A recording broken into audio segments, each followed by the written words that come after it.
Hey guys, and welcome to a new episode of Star Wars Theory. We're going to start a new series here called Star Wars Vehicles, and I think this is something interesting to touch on. So, without further ado, here's the first episode of the series. Slave 1, Boba Fett and Jango Fett's attack vessel. Originally, Slave 1 was a prototype police vehicle from the asteroid prison OVO 4. There were only 6 of the model in the entire galaxy. Like all fire sprays, Slave 1 sat flat on its bottom surface when idle, although during flight the ship rotated 90 degrees to maneuver vertically. Boba later added a unique stabilization system, which always kept the cockpit oriented up. Slave 1 was a well-armed starship, and to keep it from becoming obsolete, it was endlessly modified. It was stolen during the Voza bounty, near the time of the creation of the Grand Army of the Republic, and the end of Jango's life. While under Jango Fett's ownership, its weaponry included 2 heavy twin blaster cannons, as well as 2 rapid-firing laser cannons. Rounding out the ship's armament were 2 projectile launchers, each holding a magazine of 3 homing missiles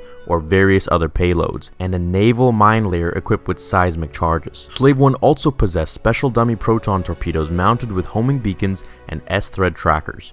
By tagging a ship with one of these beacons, Fett could then utilize his contraband HoloNet transceiver to track ships through hyperspace. That's how he was always tracking Han Solo with the Millennium Falcon. Most of these weapons were hidden beneath the hull.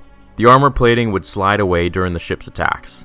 The ship was also outfitted with a sensor array that could detect minute changes to the ship's mass, which would be used to find homing beacons. Jango added a Spartan crew quarters since the original Firespray was suited for short-term patrols.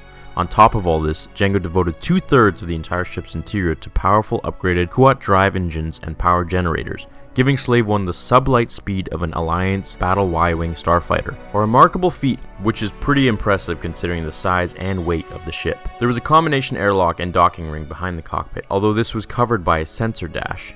After Jango's death during the Battle of Geonosis, the craft came into possession of his son, Boba Fett, who used it throughout his own bounty hunting career. It was also briefly owned by space pirate Hondo Ohnaka, before returning to Boba's ownership near the end of the Clone Wars.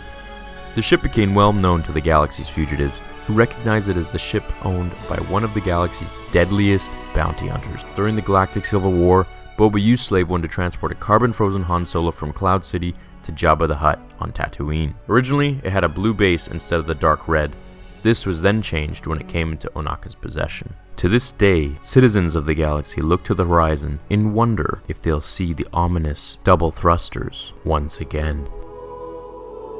Thanks so much for watching, guys. I hope you enjoyed this new series. Let me know what you think about it. So, should I continue more, or is it kind of just boring? Anyways, thank you again for watching. Give this a thumbs up if you enjoyed it, and I will see you guys in the next video. May the Force be with you. Now, fulfill your destiny.